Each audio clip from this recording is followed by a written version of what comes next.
उत्तर भारत में गेहूं की खेती रबी के मौसम में की जाती है। बुवाई के लगभग 21 से 25 दिनों के बाद जब हम पहली सिंचाई करते हैं, जिसे ताज़ा मूल अवस्था यानी CRI स्टेज कहते हैं। इस अवस्था में खेत में नमी का स्तर अचानक बढ़ जाता है। डॉक्टर राजेंद्र प्रसाद केंद्रीय कृषि विश्वविद्यालय पूसा के पौध सुरक्षा विभाग के हेड डॉक्टर SK सिंह के अनुसार ये नमी फसल की बढ़वार के लिए तो जरूरी है, लेकिन साथ ही ये पीला रस्ट और पत्ती झुलसा जैसे रोगों के लिए अनुकूल माहौल भी बनाती है। गेहूं की पहली सिंचाई के बाद खेत में नमी बढ़ जाती है और तापमान में बदलाव होता है। घनी फसल के बीच बनी ये नमी पीला रस्ट, भूरा रस्ट, पत्ती झुलसा और जड़ सड़न जैसी बीमारियों के पनपने के लिए सबसे अनुकूल माहौल पैदा करती है। डॉक्टर सिंह का सुझाव है कि अगर इस समय सावधानी न बरती जाए तो पैदावार में 20 से 40% तक की भारी कमी आ सकती है। सिंचाई के बाद बढ़ती नमी और मध्यम तापमान के कारण कई फफूंद जनित रोग सक्रिय हो जाते हैं। इसमें प्रोफेसर SK सिंह विशेष रूप से पीला रस्ट के प्रति सचेत रहने की सलाह देते हैं, जिसमें पत्तियों पर हल्दी जैसा पाउडर दिखने लगता है। इसके अलावा पत्ती झुलसा में पत्तियों पर भूरे धब्बे पड़ जाते हैं।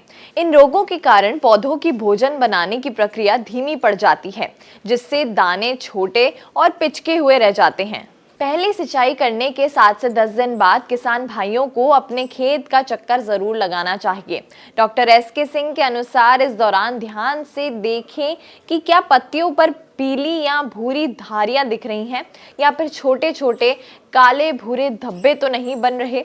अगर पत्तियां समय से पहले सूख रही हैं या पौधे कमजोर होकर पीले पड़ रहे हैं तो समझ लीजिए कि बीमारी की शुरुआत हो चुकी है। शुरुआती दौर में ही इन लक्षणों को पहचान लेने से इलाज आसान हो जाता है और दवाइयों का खर्च भी बच जाता है। किसानों को चाहिए कि वो खेत में जल भराव ना होने दें, क्योंकि जल भराव बीमारियों को दावत देता है। सिंचाई हमेशा हल्की और ज़रूरत के हिसाब से करें। भारी मिट्टी में सिंचाई के बीच का अंतर बढ़ा देना चाहिए। डॉक्टर SK सिंह के अनुसार गेहूं की फसल को रोगों से बचाने के लिए पानी और खाद का सही संतुलन बहुत ज़रूरी है। इसलिए उर्वरकों का संतुलित प्रयोग बहुत ज़रूरी है और किसान केवल यूरिया के पीछे ना भागें, क्योंकि इससे पौधा कमज़ोर हो जाता है और रोग जल्दी लगते हैं। नाइट्रोजन के साथ साथ फास्फोरस, पोटाश और जिंक जैसे सूक्ष्म तत्वों का सही इस्तेमाल करें। विशेष रूप से पोटाश का प्रयोग पौधों की बाहरी दीवार को मजबूत बनाता है, जिससे फफूंद और कीटाणु फसल के अंदर नहीं घुस पाते और आपकी फसल स्वस्थ बनी रहती है।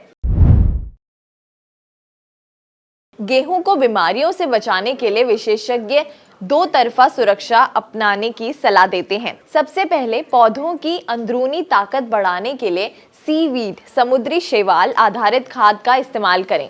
बचाव के लिए जैविक तरीका सबसे अच्छा है, जिसमें ट्राइकोडर्मा से बीज और मिट्टी का उपचार किया जाता है। लेकिन अगर मौसम के बदलाव जैसे अधिक ठंड या नमी के कारण पीला रस्ट या झुलसा रोग बढ़ जाए तो वैज्ञानिक सलाह के अनुसार ही सही दवा का छिड़काव करें।